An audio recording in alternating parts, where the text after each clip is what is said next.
gritando ainda. Que vai explodir. Se for uma ação rescisória, tem todos os requisitos 282, mas é uma ação curta.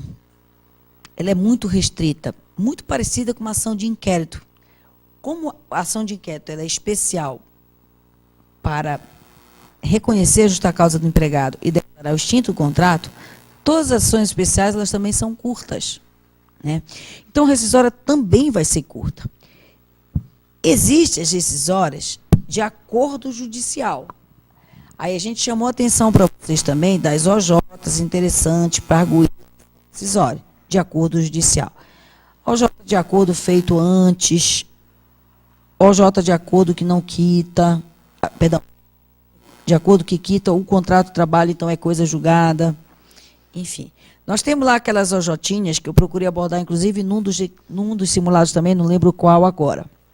Na estrutura da peça da ação rescisória, já passamos e vamos repassar. Competência, prazo, fulcro da peça, documentos imprescindíveis, decisão rescindenda, certidão e o depósito, que é diferente do processo civil.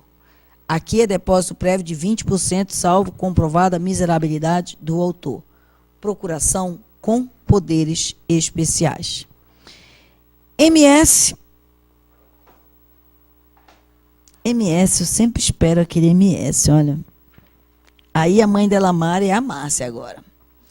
Aquele MS da súmula 414, inciso 2º, eu acho uma peça muito interessante. Acho muito interessante. Concessão de liminar para não estável.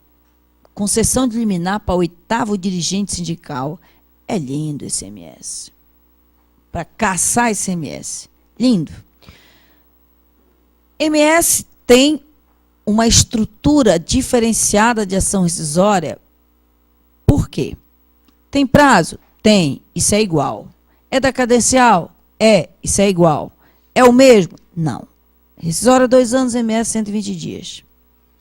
Rescisória protesta por provas. MS tem provas anexas. Rescisória admite 284 para o autor emendar a inicial. MS não admite. Então, a inicial tem que estar perfeita. Com todas as provas anexadas. Sob pena de ser indeferida. Qualquer ação que é indeferida pode ser objeto de recurso. Se o MS for indeferido pelo TRT, é recurso ordinário para o TST. Se o MS for indeferido pelo TST, é recurso ordinário.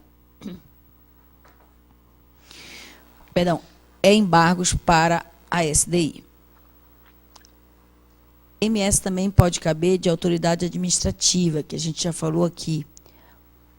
Porque o auditor fiscal do trabalho autuou uma empresa ou porque o auditor fiscal do trabalho indeferiu o registro de entidade sindical.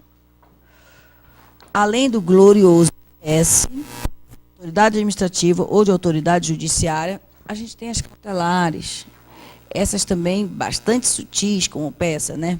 Cautelares que me preocupam, eu falei para vocês, das duas inominadas, da súmula 405, inciso 2º, da súmula 414, inciso 1º, e das duas nominadas, das 3 nominadas que me preocupam.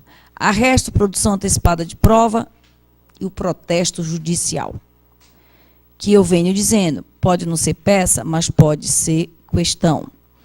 Cabe liminar em cautelar, cabe liminar em MS, cabe liminar em rescisória. Liminar. O que seria liminar da rescisória? Pedir a suspensão da execução rescindenda. E se eu não pedir essa liminar, eu vou ter que fazer uma cautelar em ação rescisória. Ou é a 401, inciso 1º, ou é a 401, inciso... Perdão. Ou é a 405, inciso 1º, ou é a 405, inciso 2º. O que seria a liminar em MS? A liminar em MS é quando, do ato da autoridade administrativa ou judiciária, decorrer uma obrigação de pagar. ou uma obrigação de fazer imediata. Aí eu vou entrar com a liminar no MS para poder pedir a suspensão dessa obrigação até que o ato seja julgado, cassado ou não cassado, que é o que eu peço no MS. E o que seria a liminar da cautelar? A cautelar é uma ação. Por que existe essa ação? Porque o processo de conhecimento ou o processo de execução está desabando. O que é a cautelar? É uma escora. O problema é que, até que essa escora seja feita, é possível que desabe. Aí eu preciso da liminar. O que é que tem na cautelar obrigatoriamente? A fumaça do bom direito, que está na lide, que já existe ou que vai existir. E o perigo na demora, que está exatamente na impossibilidade de eu esperar que a lide siga o seu curso normal. E na necessidade da medida cautelatória. E onde está a liminar na cautelar? É que essa medida cautelatória, por si só, não resolve o meu problema. Eu preciso imediatamente me cercar para que a escora possa chegar e segure o processo de conhecimento ou o processo de execução. Bom, fora da cautelar, eu falei para ti ainda de consignatória, e aí essa semana já, né? A gente está falando de aula dessa semana, imagino que esteja bastante fresco na tua cabeça. Consignatória, não te esquece que pode ser consignatória de peão, para consignar bem, que o empregador se recusa a receber. Consignatória de patrão, pode ser para consignar verbas decisórias, como caiu já pela FGV, mas pode ser também que seja para consignar contribuição sindical, e aí com 2 sindicatos no polo passivo. Consignatória pode ser ainda de patrão para consignar verbas decisórias e bem, largado pelo empregado lá na empresa, no armário da empresa, na mesa da empresa, enfim, lá na empresa. Se for consignatória de verbas decisórias, pelo amor de Deus, calculem as verbas decisórias, porque ninguém vai pedir para consignar verbas decisórias sem dizer quais são. Além da consignatória, nós falamos também para vocês da ação de cumprimento, que pode ser proposta pelo empregado ou pelo sindicato dos empregados para fazer cumprir acordo coletivo ou convenção coletiva ou sentença normativa. Acordo coletivo e convenção coletiva decorrem da negociação coletiva e tem prazo até 2 anos. Sentença normativa é proferida no dissídio coletivo e tem prazo até 4 anos. Qualquer uma dessas normas coletivas, as 2 autônomas e a uma heterônoma, que é a sentença, pode ser objeto de ação de cumprimento. Além da ação de cumprimento, eu falei ainda para ti de ação civil pública. Ação civil pública que pode ser proposta pelo Ministério Público do Trabalho ou pelos sindicatos dos empregados para defender interesses difusos, cujo conceito está no artigo do Código do Consumidor, que a gente já gravou. Vou lá nos artigos 81, já está gravado lá o que é interesse difuso, o que é interesse coletivo, o que é transindividual, está tudo grifado. Te dei como exemplo de ação civil pública a história da empresa exigir atestado de esterilidade da mulher. Mas também te dei como exemplo a história da empresa já exigir que o empregado assine a admissão e junto assine o pedido de demissão. Ou qualquer documento já para data futura ser apostada depois. Te dei também como exemplo de ação civil pública o fato da empresa estabelecer critérios discriminatórios para admissão de empregados. Ser magro, ser gordo, ser alto, ser baixo, enfim. Critério discriminatório. Te dei ainda exemplo de ação civil pública para exploração de trabalho infantil ou escravo. Também cabe ação civil pública.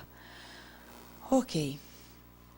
Pode caber ação civil pública também da própria atividade. Por exemplo, bancários, durante um tempo, os bancos colocavam caixa automático em tudo quanto era lugar, inclusive em mercado.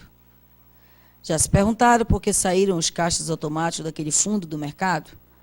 Porque onde tem caixa automático tem dinheiro, onde tem dinheiro tem ladrão, e mercado é local que circula velho, criança.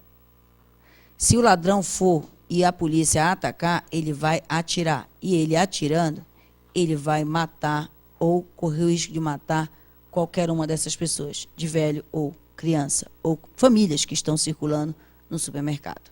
Ok? Além da ação civil pública, eu te falei ainda da história da ação revisional, que pode ser revisional de adicional de insalubridade.